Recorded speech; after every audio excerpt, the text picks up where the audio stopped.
Welcome, everybody, to Season 4, Episode 2 of The Buzz with yours truly, Mama T. We got a great episode for you tonight. We are going to be joined by Alice Micele, singer-songwriter. She's got two bands right now, Force of Nature and Petty Thievery, Tom Petty tribute band. We're going to chat about her 40-year career in the music industry and where she got her start. But first, we're going to hear from Grand Forks Best Source. Today's episode is sponsored in part by Grand Forks Best Source. They're a cutting-edge local media broadcasting studio with captivating shows, on-location event coverage, and unparalleled advertising opportunities. Grand Forks Best Source has become a haven for podcasters like me seeking to bring their visions alive. If you're a podcaster looking for studio or platform, or a local business seeking to advertise, go ahead and email Paul at local@gfbestsource.com. You can call him at 701-740-9337, or you can go to their website that's listed on your screen there, gfbestsource.com. Tell them Mama T sent you. Hi, Alice. Hi, Mama T. Thank you for having me. Welcome to the show. You're so welcome. You know, I came across your videos on Facebook and I was just like, I got to talk to this gal. Like, I love your videos. They're like the backgrounds, the lyrics, your voice. I mean, how did all this start? Oh, goodness. Well, I've always been a singer ever since I was a little kid. And I've always loved music and I always wanted to write songs. And I started writing songs when I was just very small, about everything that was going on. And I'd walk my dog in the rain and write songs. But when I was 17, I went to my first concert, which was David Grisman Quintet at Carnegie Hall. And I was the singer in this rock band called White Rabbit. We did Jefferson Airplane and Steppenwolf and stuff like that. We had a really fun band. But I always wanted to play guitar.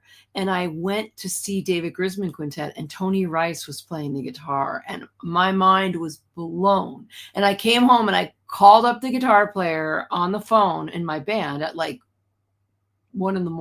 or whatever time it was when I got back home to New Jersey from New York City, where I was living. And I was like, you got to teach me how to play guitar. And my mom had this old classical guitar that only had 5 strings on it.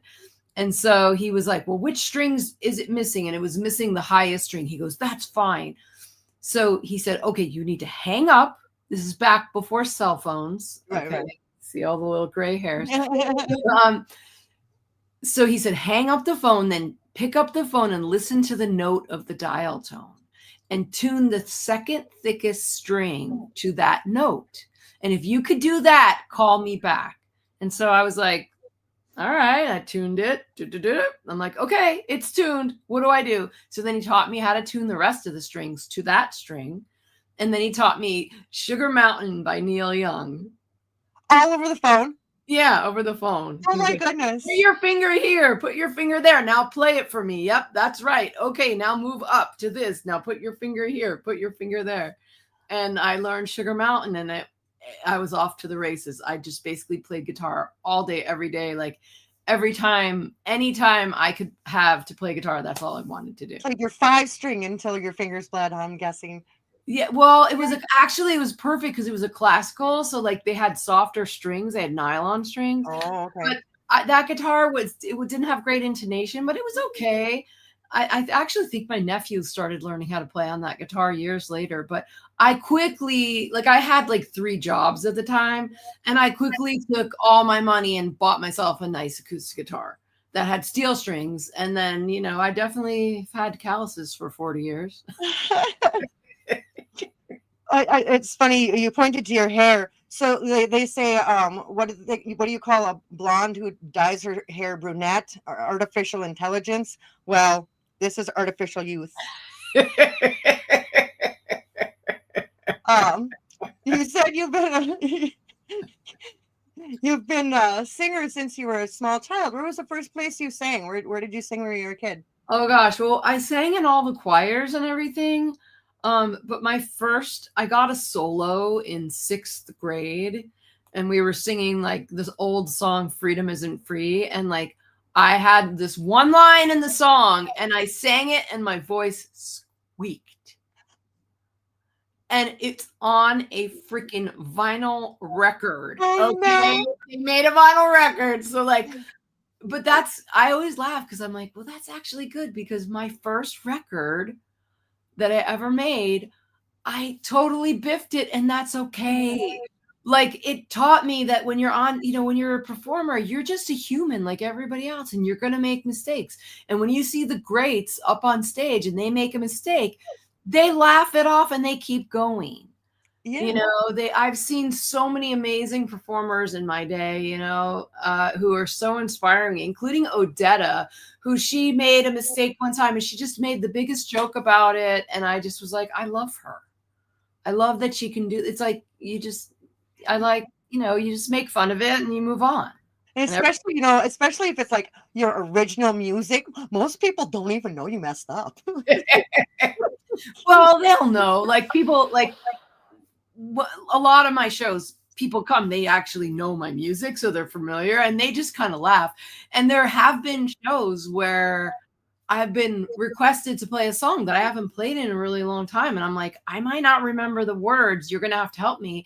And so then the audience has to like shout out the words to me. And then it comes back. And then I'm like, okay, I got this now, Or but you end up singing the same verse 2 verses in a row because you can't remember the second verse, so you just I sing the mean, first one over again. sometimes it happens. I was an old Deadhead. Okay. I like followed the Grateful Dead around. So like they would make stuff up and they would make like, it didn't matter. So I really learned that the most important thing is really just connecting with people.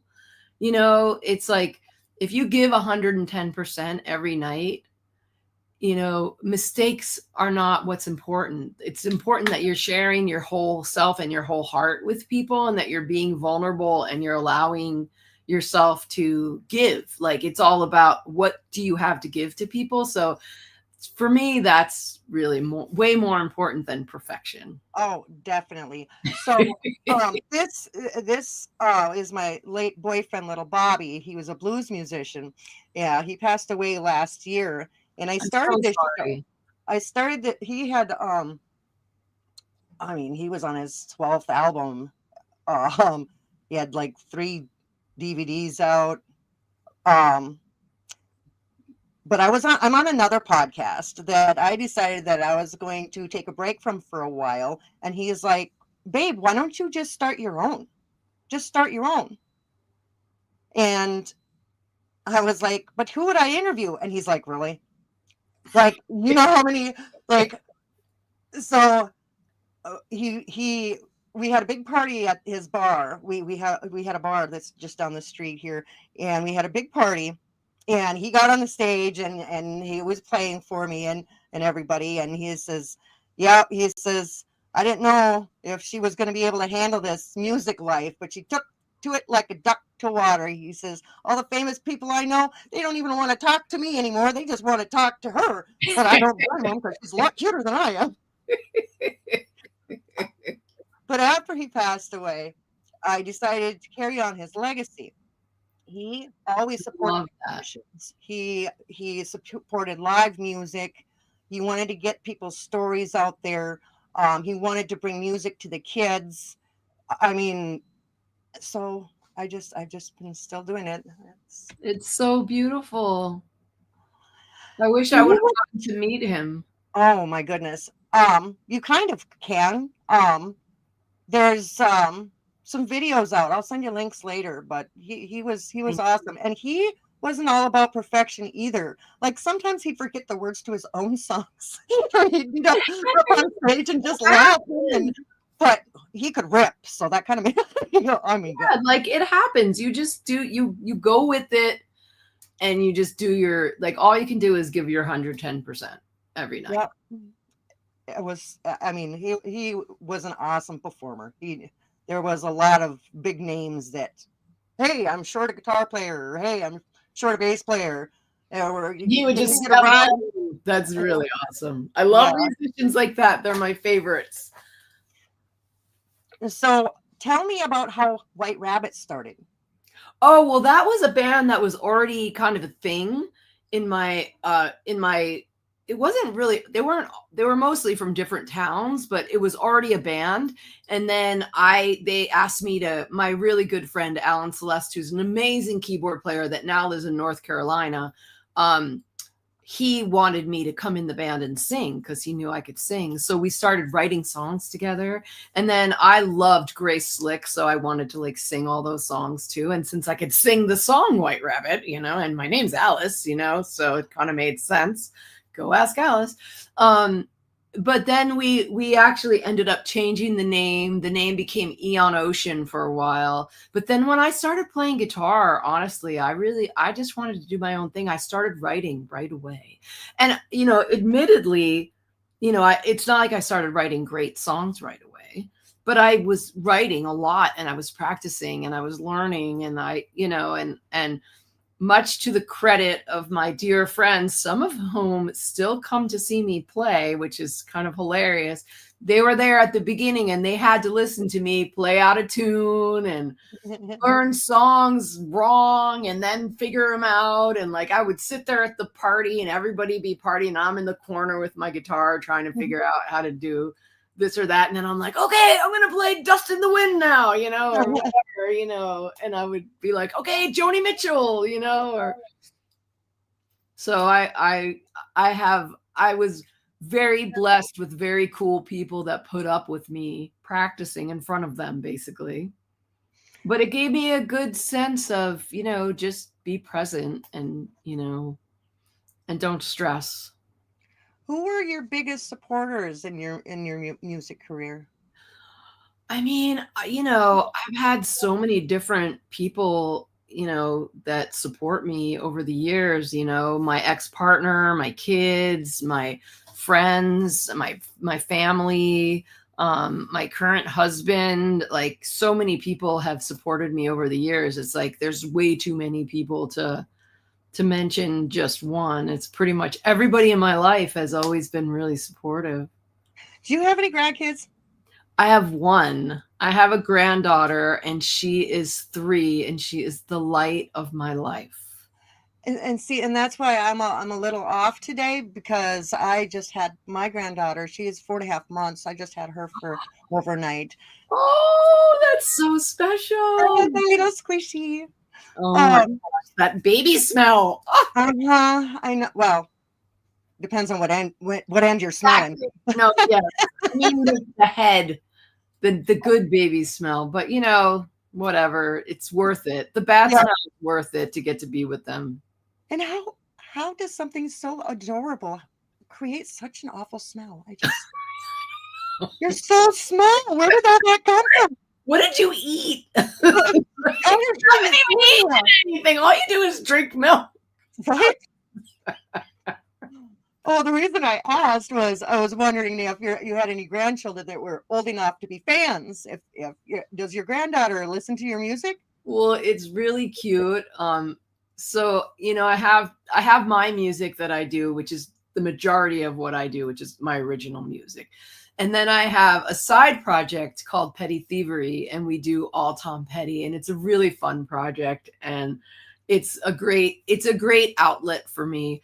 And one of the first time she came to see Petty Thievery, she comes up to the stage and she says, Nona, because she calls me Nona, which is Italian grandma.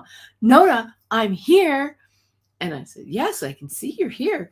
And then she says, play the Otter song, because I made a kids album back in 2013. My kids were way grown, but when they were little, they're like, you need to make a kids album, because I'd write all these kids songs for them. And so I finally did it when I finally had time, when they were all grown up and stuff. And so she loves that song. And I was like, I can't do that one at this gig. But the last Alice gig that I played, that she came to, I said, I'm going to play your song. And she goes, the Otter song. So I got to play it for her. It was really sweet. So she is a fan. I guess. That's awesome. Well, Like, only a certain album, though, I'm guessing. well, no, she loves to dance. Like she'll come to my gigs or Petty Thievery, and she just stands in the front and dances. And she Well, makes friends with everybody. She's so friendly. She is a hoot. that's adorable. We are going to have a commercial here in about 3 minutes. You were talking about the band you're in now. That's Force of Nature. So Force of Nature is my backup band. And I don't get to play with them all the time because mostly when I'm on tour, like greater distances, I really can't afford to bring a band with me because like we have the Sprinter van and that's it. With Force of Nature, it's more of a local thing. And my bass player is living in Montana right now. I live in Oregon. And my bass player is in Montana taking care of his wonderful mom who's elderly and needs him to be there. So we're not doing a whole lot of Force of Nature stuff right now, but that is my backup band. So it's Alice Micele and Force of Nature. And when I get to play with them, I'm in heaven. So are they on Rise with you? Rise is some of Force of Nature. The drummer, oh no, actually it's the bass player from Force of Nature and the guitar player from Petty Thievery is on that. Yeah. Well, I can't wait to hear it because I think coming out of our break, that's what we're going to hear. Okay. And then you can tell me how you actually got the band together, because I always love to hear these stories about like where you met this guy or how you got that together and who plays with you when you go out on tour if you can't bring a band with you. I mean, I've got all kinds of questions for you. I play mostly solo, but I want to say for Rise before we get to it that, you know, it's a kind of a heavy song. I wrote it as a love song to my community after the Alameda fire came through and basically torched several of our towns. And most of my musician friends, several members of my bands lost everything in the fire. So it means a lot to me. It was a love song to the community. Okay, well, let's get to our commercial break and then we'll listen to Rise. Thank you.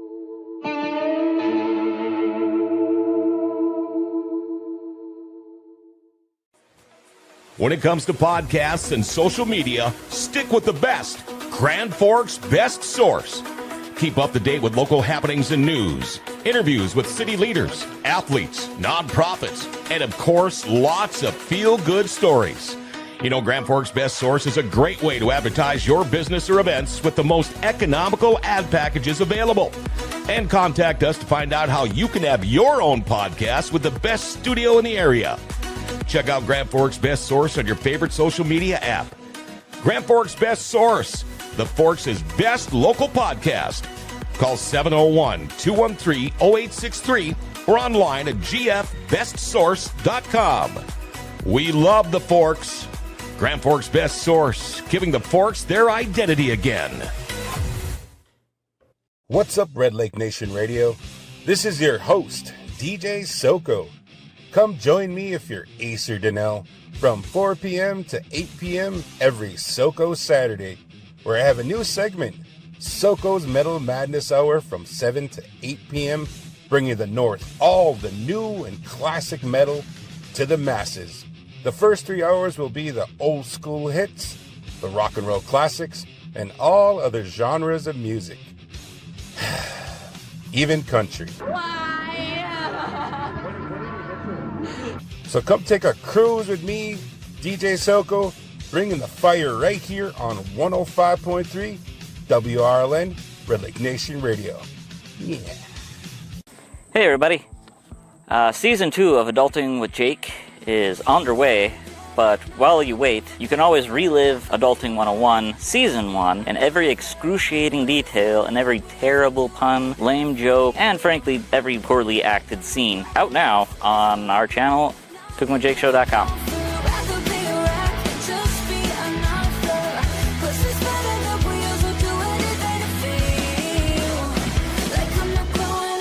Visit littlebobbybuzz.com, your source for Little Bobby merch and music.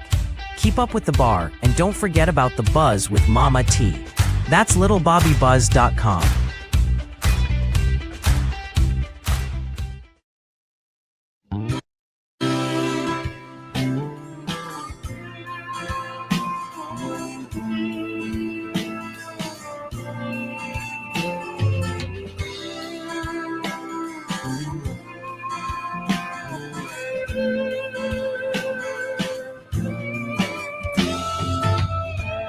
Nothing can prepare you for those flames so hot. You think it's easy to let go of it all till it's not.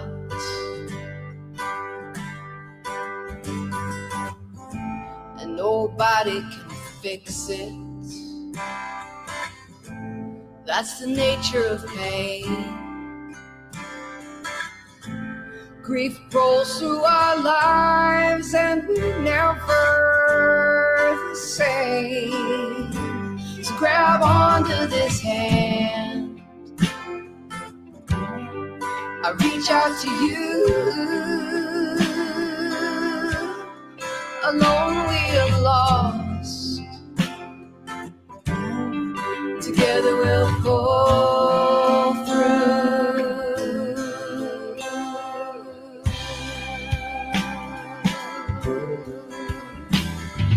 Cry all your tears, let the sky rain upon you and wash out your eyes.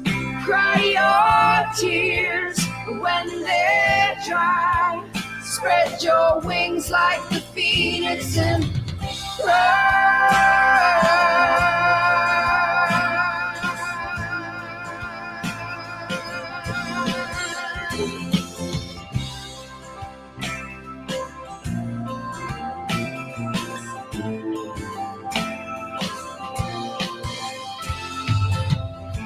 Someday when the smoke clears, we'll see what remains.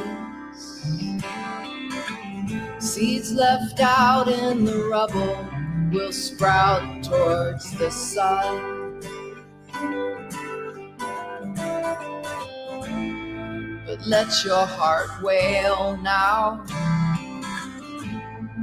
and let your soul scream. Let those seeds in the rubble become your new dream. Take hold of this hand. I reach out to you. Alone we are lost. Together we'll pull through.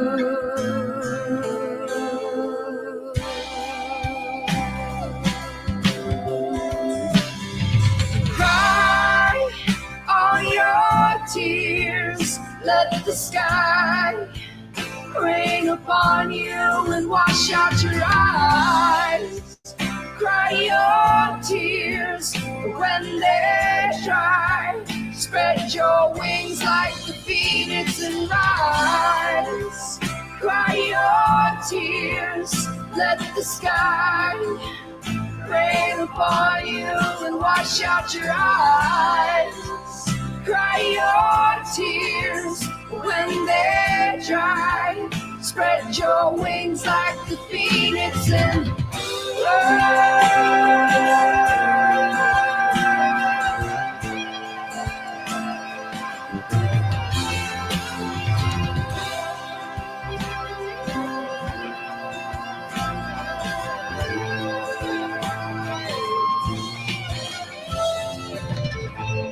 Nothing can prepare you for a fire that hot. You think it's easy to let go of it all, but it's not. So grab onto these hands. We reach out to you. Alone we are lost. together we'll pull through.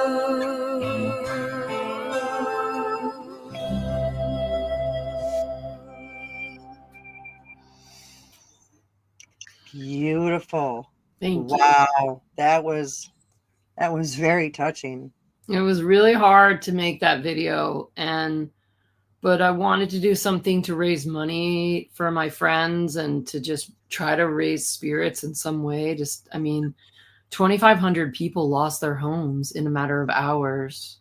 Wow. And it was really, really scary. I mean, I had one of my dearest girlfriends, my drummer's wife, actually, and her kids came straight to my house, leaving their home burning. And it was just like, it was so traumatic. They walked in the house and it smelled so smoky. And I was just like, oh my God. And they're like, we don't know. She had these 2 little piglets and she was trying to find them and she could not get them to come with her. So anyway, it was just awful. And so, and my other drummer from Petty Thievery also lost his home, and he spent the day helping old people escape. And yeah, so we just kind of like, the community just came together. Like, I just started making vats of soup and bringing them down to the park and feeding people because people had nowhere to go. Like, there was people camped in the parks and stuff. It was crazy. Wow. It was crazy. I thank the Lord that I have never been in anything like that. I've never been at a point where I have lost everything. I mean, I've not due to natural disaster anyway. Speaking of drummer, one of my friends, a drummer, Latimer Boston Boyo, is watching right now. Hello. He's drummer for Acoustics. Actually, I was wearing that shirt earlier. I don't know. I was wearing the shirt. Oh, well, you had to change to get a little girly for the show, right? It was a great shirt. There's Acoustics on it. And I actually went to the lead singer's 50th birthday party bus, and Laddie Boy was supposed to be there. But you saw the commercial for the radio station, SoCo Saturday. Mm-hmm. Laddie does some one-liners on there too. Every once in a while, you'll hear him say, "This is Latimer Boston Boyo, and you're listening to WRL." Yeah. No, I know you're not the drummer anymore. Goodness, but you still are a drummer, because once Yes, a drummer, always a drummer. Exactly. Like, I can't imagine all. I love drummers, so Well, but you're married, so yeah, and he is too. Well, pretty much. Plus, long distance, not so good. I found someone who can live in a van with me several months out of the year. I'm not messing that up. I'll tell you that. Somebody that you can stand to be in a vehicle with for more than a couple hours at a time. Yes, that is rare. Best roadie, best driver, best take care of me on the road. Like, I'm very blessed. Sounds like Bobby talking about me. I was his driver. Like, that's how we met. Like, I was his driver because he's never had a driver's license. Oh, well, I actually lived in the same town. We lived in the same town, so I was his driver back in the day. So then I became his girlfriend. I was his drummer again, or his driver again. That's awesome. Yeah, I was meant to be, I guess. Yeah. So how did Force of Nature get together? How did you find all these guys? Oh, so well, Rob Kohler, my bass player, who's the one that lives in Montana, which is why the band is not really playing together a whole lot right now. Rob and I started playing together in the early 90s. I traveled through Montana and he sat in with me, and then I was like, so then he would come and fly places and we would tour together for like weeks on end. And then he lived in Eugene, Oregon for a while when he was raising his kids. And so we did a lot, and that's like 3 hours away. So we did a lot of shows together over the years. And then Nick came into the band, the drummer. Now, Force of Nature has had several incarnations. The current incarnation, and Nick Kirby, the drummer, is amazing. And he actually came into my band as my bass player because Rob lives in And so I needed a bass player. When my friend Mikey Stevens was in my band, he played guitar and trumpet with me for years and was an accompanist with me for years. And we were wanting to have a bass player. So we found Nick. And then one day Rob was in town and we were doing this benefit. And I was like, Nick, Rob, like, I don't know we got to make this work. And Nick was like, well, I'm a drummer. That's my first instrument. I've been playing since I was 2. He's like, I'd much rather play drums. So just let me play drums. And Mikey and I kind of looked at each other and we're like, well, okay. And I've never wanted him out of the drum chair. Like, he is the best drummer that I've ever played with, that just understands, like, he just gets the music, So it's really fun playing with him. And then my latest addition is Andy Cassad. And Andy Cassad is a guitar player. Now, Mikey played with me for many years, but Mikey is in his 70s. He retired from touring and he has some health stuff. And he was just like, I don't want to be on the road all the time anymore. So he retired from the band, but he basically has the open door policy of you can come sit in with us anytime you're around when we're playing. So he's no longer an actual member of the band, but he can always sit in. So after Mikey retired, I did a lot of solo stuff, or just me and Rob, or just the trio with the drums and bass. But I really wanted to find another accompanist. And during the lockdown, I started seeing, like, I'd seen Andy play when he was like 21 at this open mic that I went to. And my friend Frankie called me and said, I really want you to come to this open mic. We need to support these young kids. And there's some really good ones.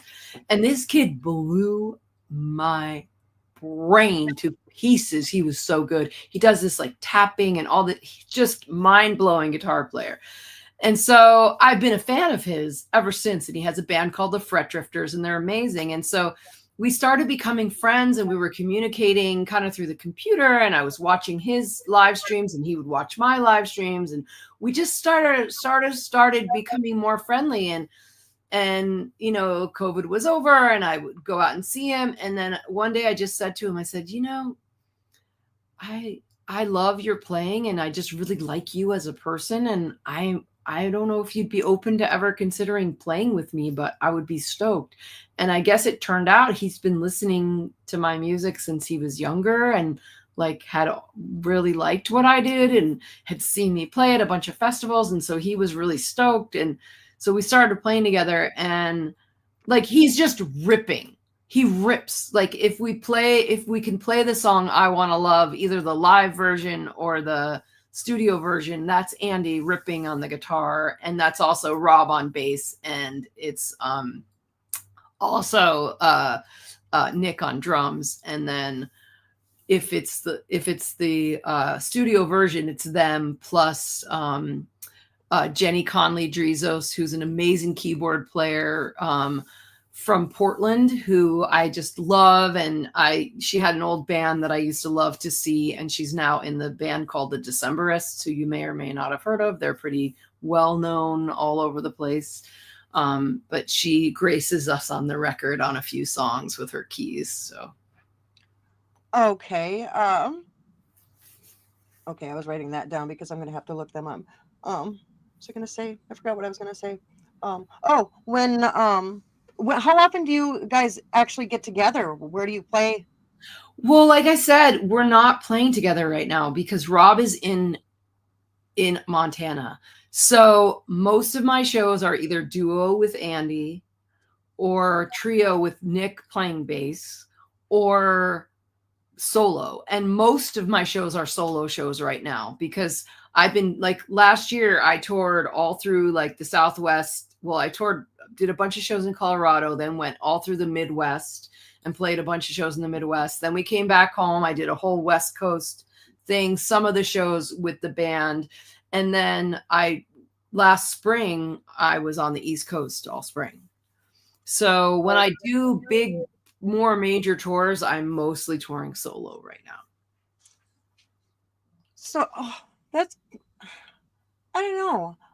That kind of must suck in a way, but I mean, Yeah, it would be great to be able to have the guys, but one, like, I'm not going to pull Rob away from his mom, who I adore. Like, I've known Rob and I have been friends for 35 years. Like, his mom means the world to me, and she's, 90 and she needs his care. And I'm not going to be the one that pulls him away from her. And I haven't like gone to look for, we had another local bass player for a while, who was great, who we were able to do more local gigs with him, but he moved to Hawaii. He was from Hawaii and he lived in Oregon for a while. And then he and his family decided to move back to Hawaii. So I haven't filled the chair with anyone else yet. Eventually that might happen, if this goes on a whole lot longer. But I mean, there's a real magic that happens with solo shows. I mean, it's a whole different animal. So yeah, it's kind of a bummer, but also touring is expensive, and I can afford to tour alone a lot easier than I can afford to tour. Like, then I have to have 2 vans. yeah. And then I have to have, make sure that everyone has a place to stay and food and everything. And like, the guarantees are not that big. Instead of like just indie folk singer songwriter type, like there's just not, I don't make that much money that I can afford that. So no, I know, and I know bars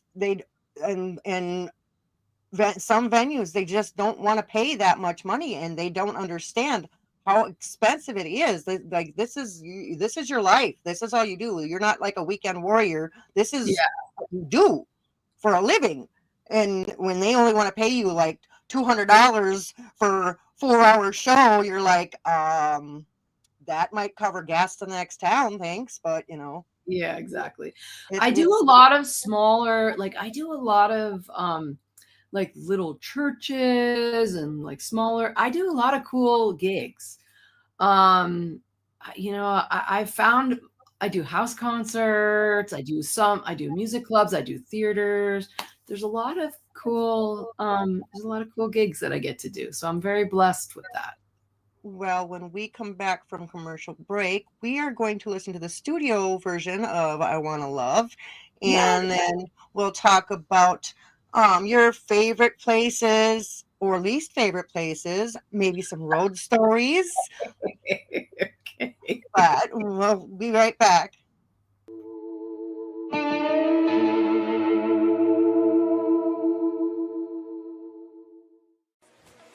When it comes to podcasts and social media, stick with the best. Grand Forks' best source. Keep up to date with local happenings and news, interviews with city leaders, athletes, nonprofits, and of course, lots of feel-good stories.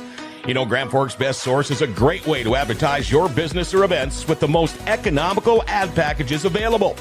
And contact us to find out how you can have your own podcast with the best studio in the area. Check out Grand Forks' best source on your favorite social media app. Grand Forks' best source, the Forks' best local podcast. Call 701-213-0863 or online at gfbestsource.com. We love the Forks. Grand Forks' best source, giving the Forks their identity again. What's up, Red Lake Nation Radio? This is your host, DJ Soko. Come join me if you're Ace or Donnell from 4 p.m. to 8 p.m. every Soko Saturday, where I have a new segment, Soko's Metal Madness Hour from 7 to 8 p.m., bringing the North all the new and classic metal to the masses. The first 3 hours will be the old school hits, the rock and roll classics, and all other genres of music. Even country. So come take a cruise with me, DJ Soko, bringing the fire right here on 105.3 WRLN, Red Lake Nation Radio. Yeah. Hey everybody. Season 2 of Adulting with Jake is underway, but while you wait, you can always relive Adulting 101 Season 1 and every excruciating detail and every terrible pun, lame joke, and frankly, every poorly acted scene out now on our channel, CookingWithJakeShow.com.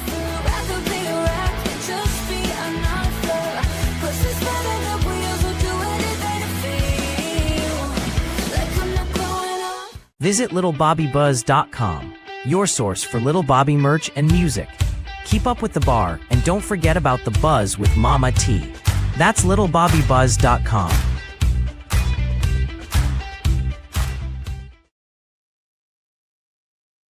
I wanna love these feet and these strong legs that hike me up the mountain where I wanna go, wanna go.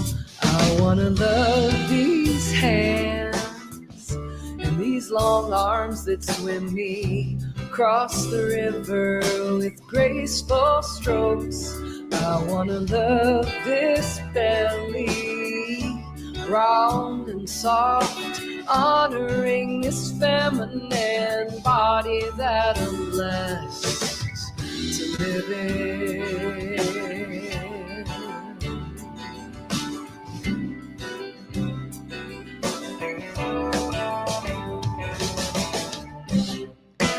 'Cause I was taught from the time I was a little girl that this body would never be good enough, no, no. Now I've spent enough time here in this world to know this body's more than good enough.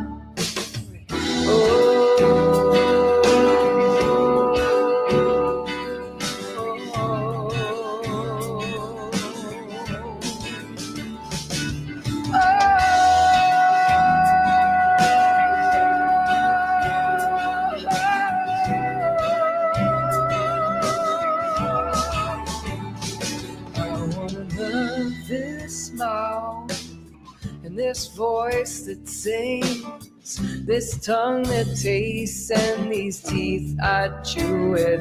I wanna love the lines around my eyes, the sagging of my skin, and every strand of silver hair that comes in. I wanna love every single scar, 'cause all of these marks are just reminders that I am a survivor. All of these marks are just reminders I'm a survivor.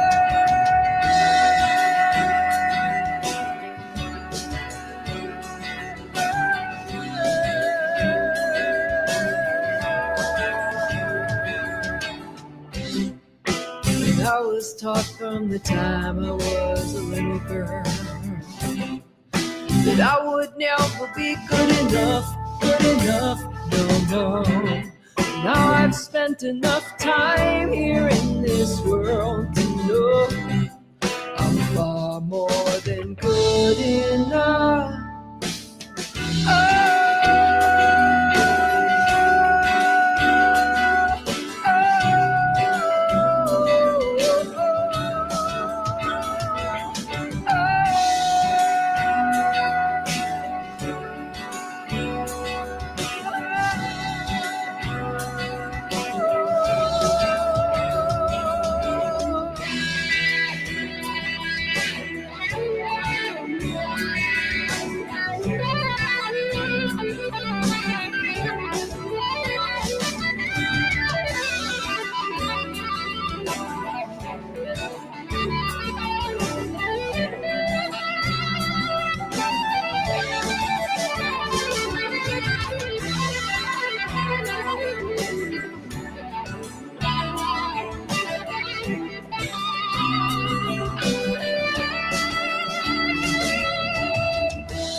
Love these feet and these strong legs that hike me up the mountain where I wanna go, wanna go.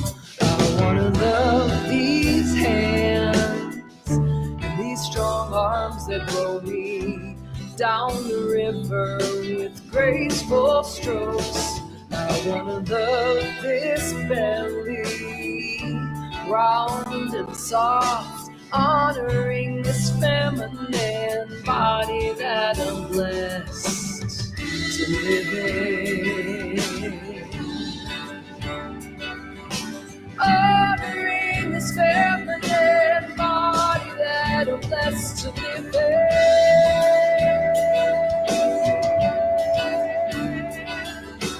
Honoring this feminine body that I'm blessed to live in.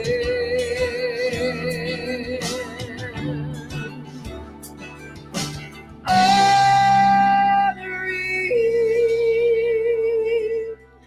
this feminine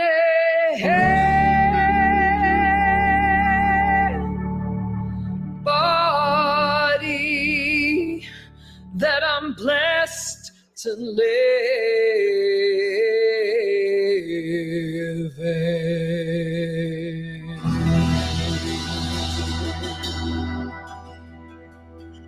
Oh my God.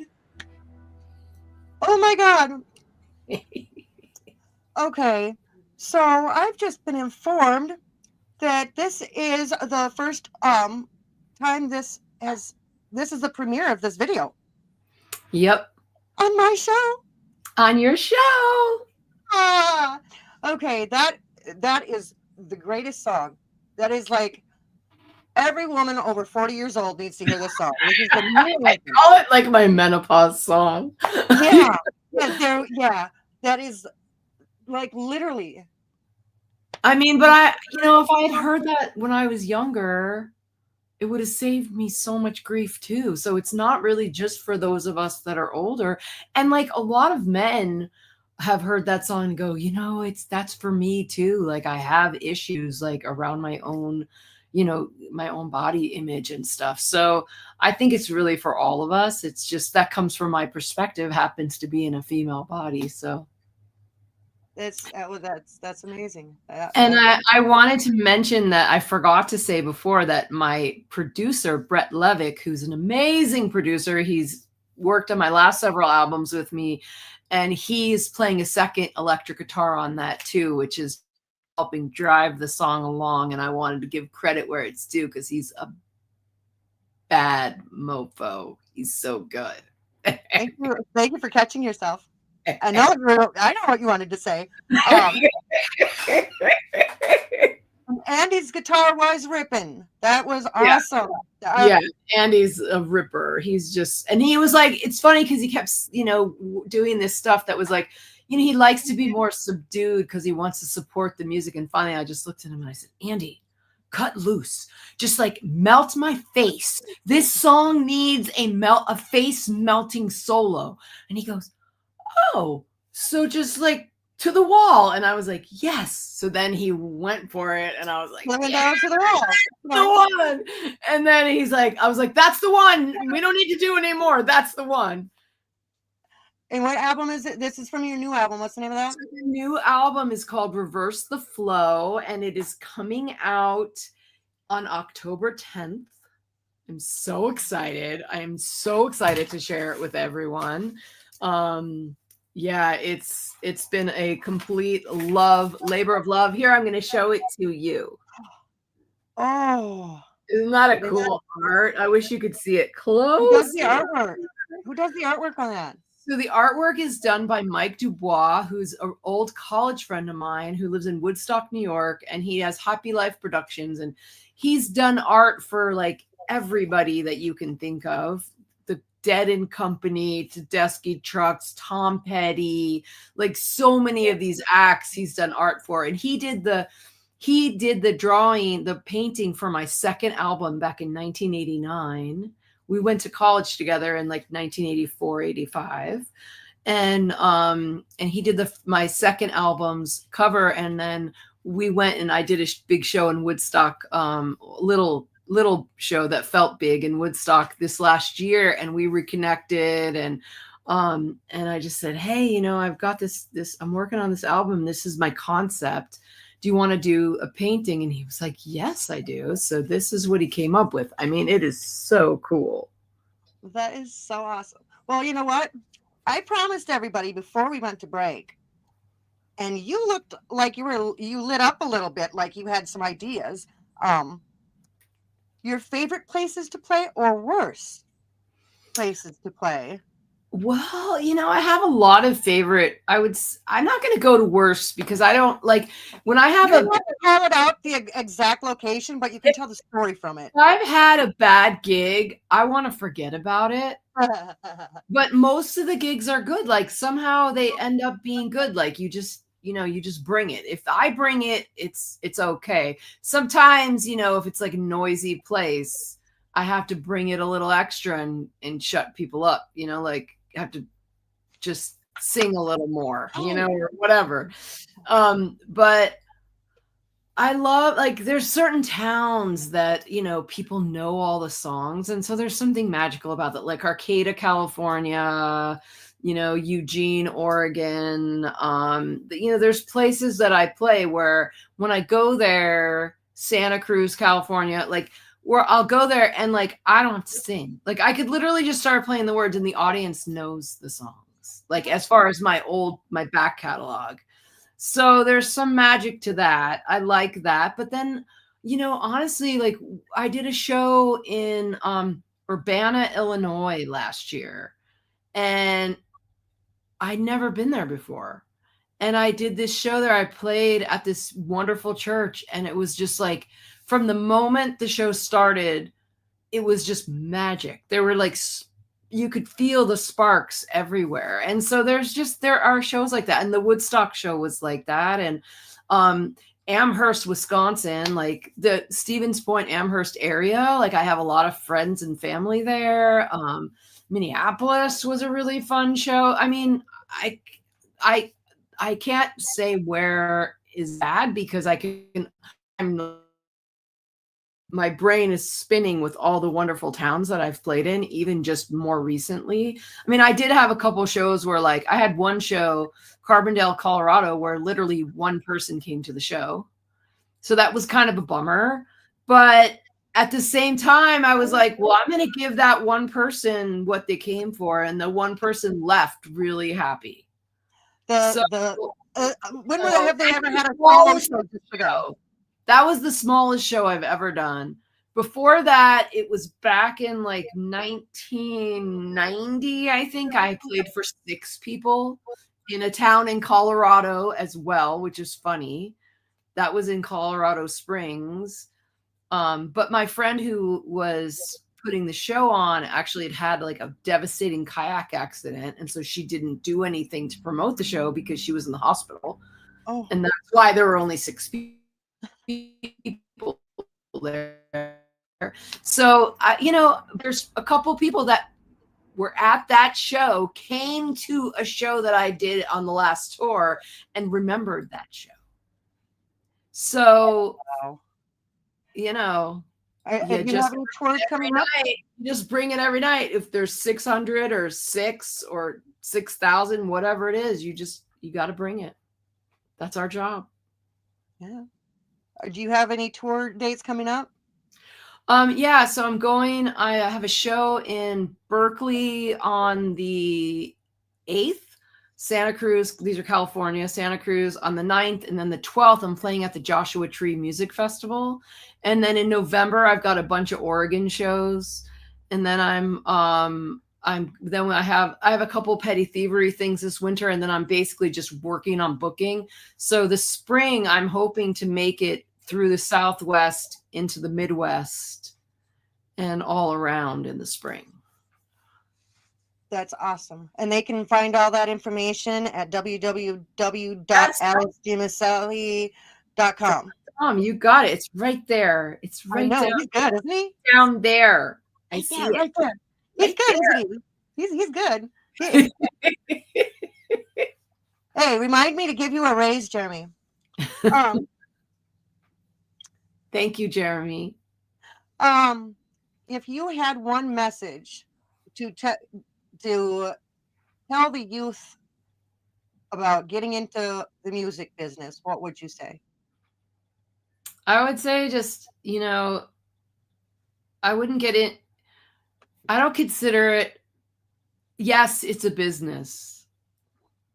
But what I would say is if you don't eat it, drink it, sleep it, dream it, and it's not who you are, then it's not who you are. But if you eat it, drink it, dream it, sleep it, wake up, and that's what you want, and you know that's who you are, and you have something to give, then do it and just follow it. Just go for it.